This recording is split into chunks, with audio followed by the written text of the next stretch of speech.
So what makes the perfect mince pie? For me, really lovely flaky pastry that crumbles when it's eaten. Not an overly thick pastry, just one with the right level of thickness, and of course a flavoursome mincemeat that's had sufficient time to mature and develop its flavours. Really good mince pies start with really good mincemeat, so let's get started.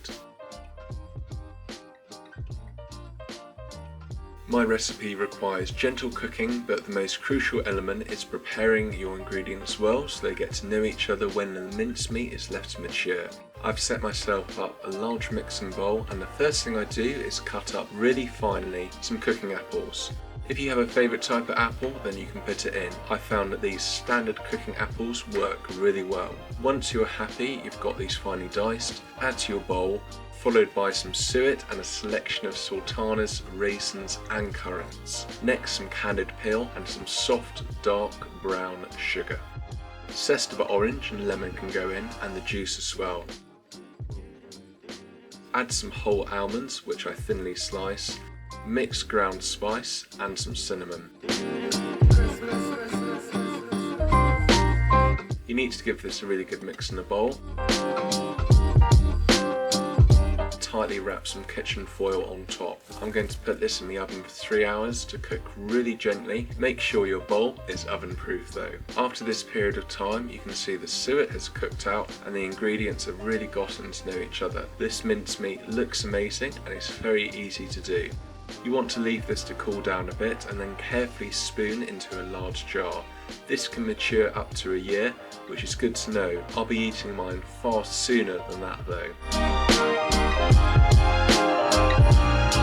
A few weeks later, I'm going to knock up my pastry. A really good little tip I found is to weigh out your butter and lard first and cut up into small chunks. As a general rule, you want really cold hands making pastry and to handle it as little as possible. So this should be your first step. Then importantly, putting the butter lard back into the fridge. I'm making shortcrust pastry today. There's no sugar, it just takes a few ingredients. I weigh out my plain flour and add in my pre-prepared chilled fats. I've just ran my wrists under cool water to make my blood flow as cool as possible. And then I really get my fingertips in there and pinch and incorporate the flour and fats together as quickly as I can. This will take 3-4 minutes. It shouldn't take any longer. If you don't cut up the butter lard into really small chunks, it's going to take you longer than you need to.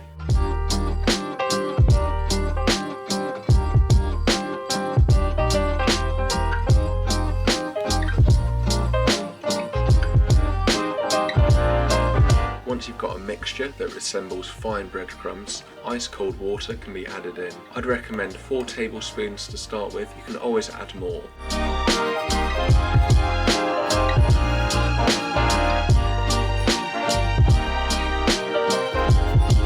Once I feel it's coming together, I tip the mixture out onto my work surface and knead for literally 10-15 seconds.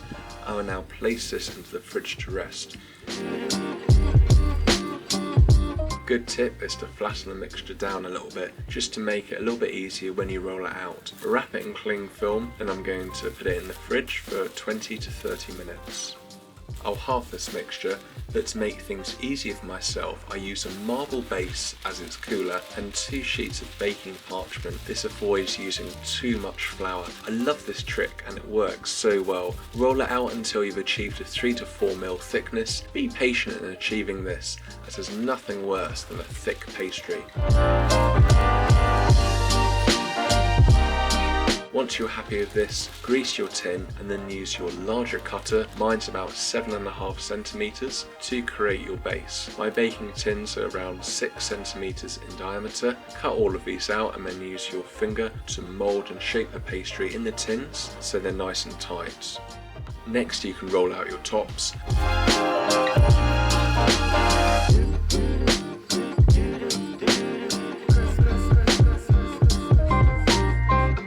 Cutting these into 6 centimeter rounds. A good tip is to cut your slits in the pastry before you place on top. It's good to do this so the steam can escape. I'll place a couple of tablespoons of my mincemeat into the pies and then use some water around the rims to stick the lids on fully. Lastly, you can seal these. You want to make sure the lids are on securely, and once this is done you can apply some milk or egg wash. I'm brushing milk on my mince pies today to ensure they are nice and golden and flaky. Bake these for 25 to 30 minutes in a hot oven. Keep an eye on them as you want them to pick up a good amount of colour, but of course not too much. When these are done, you can leave to cool a little bit and then place in a cooling rack, and when they're pretty much cooled off, sprinkle on some icing sugar.